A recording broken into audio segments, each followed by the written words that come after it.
Good morning, students.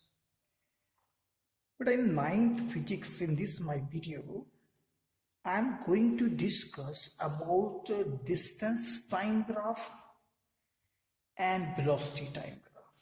Okay. In ninth class syllabus, these graphs which we are going to study are the basic graphs. In the higher study, we will use them. There will be a lot of use, in fact, of these graphs in the higher classes. So see, I am discussing the first graph is here. It is the distance time graph. One thing I want to make you clear that on these x-axis, we are always takes independent variable. Independent means this is not changing with any other things. This is independent. And this is the dependent variables. Like time is changing, that's why distance is एक चीज चल रही है, तो time चल रहा है, इस वजह से जैसे जैसे टाइम बढ़ रहा है वैसे वैसे उसकी डिस्टेंस जो है वो बढ़ती जा रही है। तो टाइम बढ़ने से डिस्टेंस बढ़ रही है या कांस्टेंट भी रह सकती है, चलो, पर जो चेंज हो रहा है उसमें टाइम चेंज हुआ तो डिस्टेंस भी अलग होगी। तो टाइम जो है वो इंडिपेंडेंट वेरिएबल आ गया, उसको हम हमेशा एक्स एक्सिस पे रखते हैं और वाई एक्सिस पे डिपेंडेंट वेरिएबल्स। ठीक, आगे बात आ जाती है कि हमें कोई एक स्केल दे रखी है कि हमें कहा कि 10 सेकंड 20 सेकंड है ना, अकॉर्डिंगली हम एक्स एक्सिस के ऊपर हम स्केल ले लेते हैं। वो आपको ज्यादा पता है, हम छोटे क्लास पढ़ते आ रहे हैं, जैसे हम इक्वल डिस्टेंस पे ये स्केल ले लेंगे। ठीक है, जैसे मैं यहाँ 1 2 3 4 लिख लेता हूँ, ये सेकेंड्स में टाइम है, तो 1 second 2 second 3 second 4 second, right. यहाँ पे मैंने मीटर्स में डिस्टेंस ली है बेटा, तो 0 to 10 metres, this is 20 metres. Okay, equal distance भी मैंने 20 बता दिया। ठीक है, अब ये क्या कह रहा है ग्राफ, ये देखो कि टाइम जब 0 है तो ऑब्जेक्ट जो है इस पॉइंट पे है 15 मीटर पे, है ना। जैसे मैं यहां खड़ा हूं और मेरे से 15 मीटर पे ये ऑब्जेक्ट खड़ा है। ठीक है, जैसे ये मेरे हाथ में मान लो क्लॉक है और मैंने देखा ये 15 मीटर पे खड़ा है, तो क्लॉक स्टार्ट हो गई चलना, 1 सेकंड हो गया तो मैंने फिर देखा ये फिर 15 पे पड़ा है, 2 सेकंड हो गया मैंने देखा ये फिर 15 पे पड़ा है। टाइम चल रहा है लेकिन ये ऑब्जेक्ट वहीं का वहीं रह रहा है, ये यही बताया है।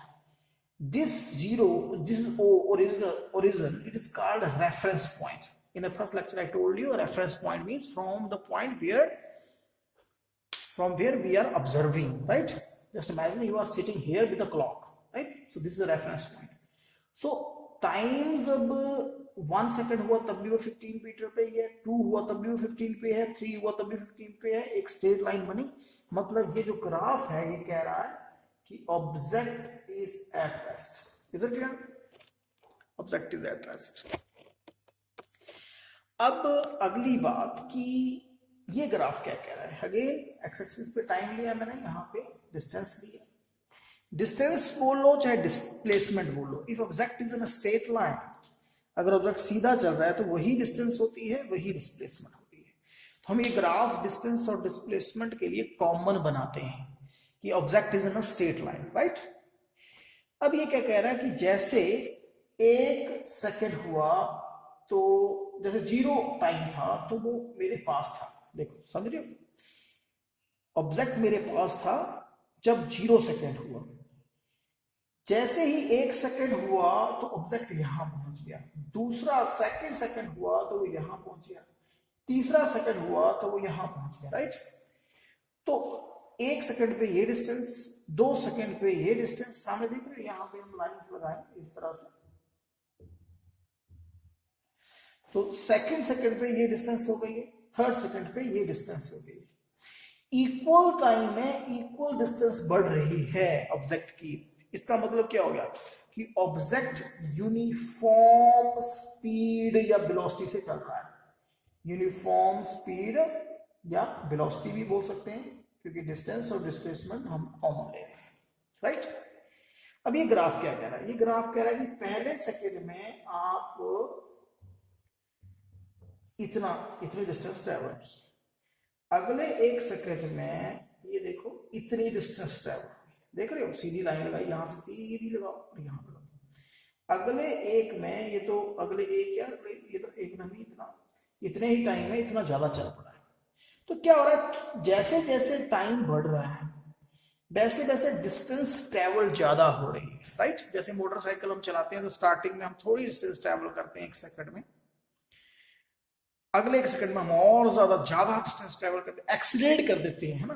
तो ये एक्सीलरेटेड मोशन है, इसमें क्या है कि ये ऑब्जेक्ट मूविंग है और स्पीड जो है वो बढ़ रही है, इसके बोलते हैं इंक्रीजिंग स्पीड और velocity. Increasing speed oblique velocity के लिए ग्राफ है। अगर मैं ये ग्राफ इस तरह से बना, ठीक, time and here I am taking distance, तो क्या देखो फिर वही लाइंस आप इक्वल डिस्टेंस पे एक एक सेकंड के बाद आपने लाइंस लगा ली बेटा और परपेंडिकुलर ड्रा कर लो इस तरह से। अब आप देखो कि ये लाइंस आप लगा रहे हो, ठीक है, तो अब देखो कि ये एक एक सेकंड का इंटरवल है, इसमें इतनी डिस्टेंस है, फिर कम हुई है और कम और कम। तो क्या है ये, जैसे जैसे टाइम बढ़ रहा है डिस्टेंस जो वो ट्रेवल कर रहा है वो कम हो रही है। जैसे ब्रेक लगा देते हैं ना हम, तो ब्रेक लगा के डिस्टेंस कम कम कम कम और गाड़ी रुक जाती है, तो ये डिक्रीजिंग स्पीड होगी और velocity, decreasing speed oblique velocity.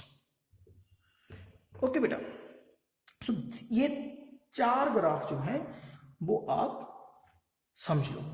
अब ये जो ग्राफ है डिस्टेंस टाइम ग्राफ, इसकी क्या इंपॉर्टेंस है, इसकी इंपॉर्टेंस ये है कि ये हमें किसी भी टाइम हमें ये डिस्टेंस बता देगा। मान लो आपको किसी ने पूछा 3 सेकंड में वो कहां पहुंचा है इसमें, तो ये आप बोल दो कि यहां पहुंचा, ये डिस्टेंस है। 2 सेकंड में कहां पहुंचा है, तो आप ये बता सकते हो कि यहां पहुंचा है, जो भी ये बन रही है। जैसे ये 3 सेकंड में कहां पहुंचा है, ये 15 मीटर पे ही है, तो ये इसकी इंपॉर्टेंस होगी। क्लियर।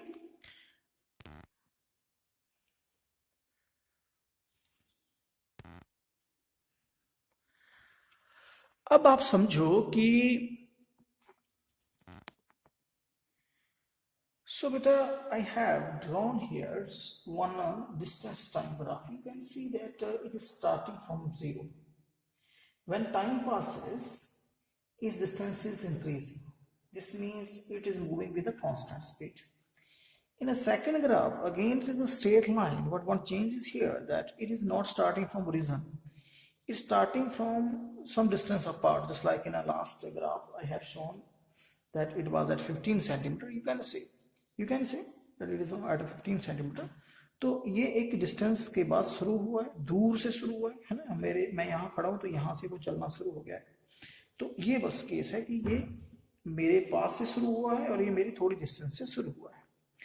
ओके, अब इस लाइन को जब मैंने ड्रॉ किया तो इस लाइन के ये जो स्लोप होता है लाइन का, हम छोटी क्लासेस में पढ़ के आए हैं कि abscissa over ordinates, right?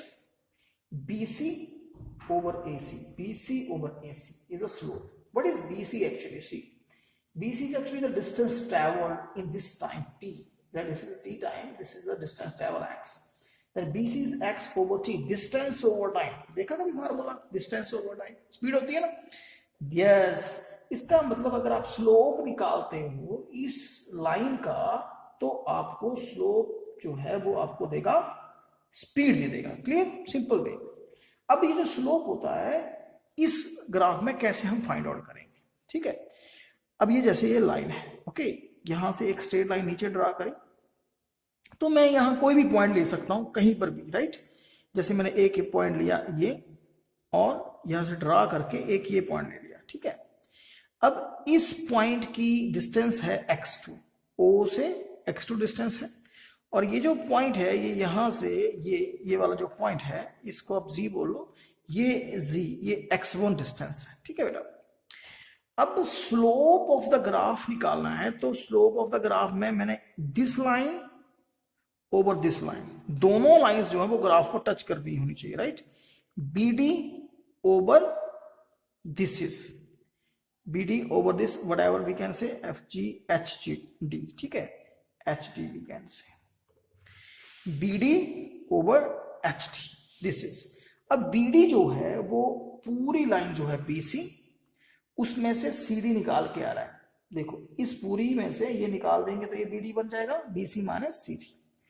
अब ये जो HD है ये एक्चुअल में CF है, ये जो OF है ये T1 टाइम है और ये T2 टाइम है, तो ये वाला पोर्शन निकालना है, तो OC minus OF, OC minus OF। अब BC की जो वैल्यू है ये BC, ये हमें पता है X2 है, यहां से X2, और ये जो CD है ये X1 है, मैंने लिख लिया।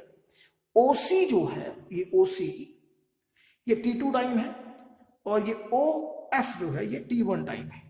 अब देखो ये क्या है, final displacement minus initial displacement या डिस्टेंस आप बोल लो, और ये टाइम इंटरवल्स, फिर वही बन गया डिस्टेंस ओवर टाइम और डिस्प्लेसमेंट ओवर टाइम, मतलब स्पीड। तो शॉर्ट में हमें पता लग रहा है कि स्लोप ऑफ द ग्राफ जब भी हम लेंगे तो वो हमें स्पीड बता देगा डिस्टेंस टाइम ग्राफ का।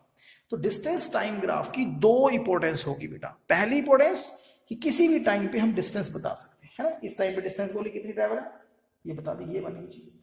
और स्पीड हम उसकी कैलकुलेट कर सकते हैं from the slope of the graph. Okay बेटा, नेक्स्ट वीडियो में वेलोसिटी टाइम ग्राफ लेंगे। Thank you.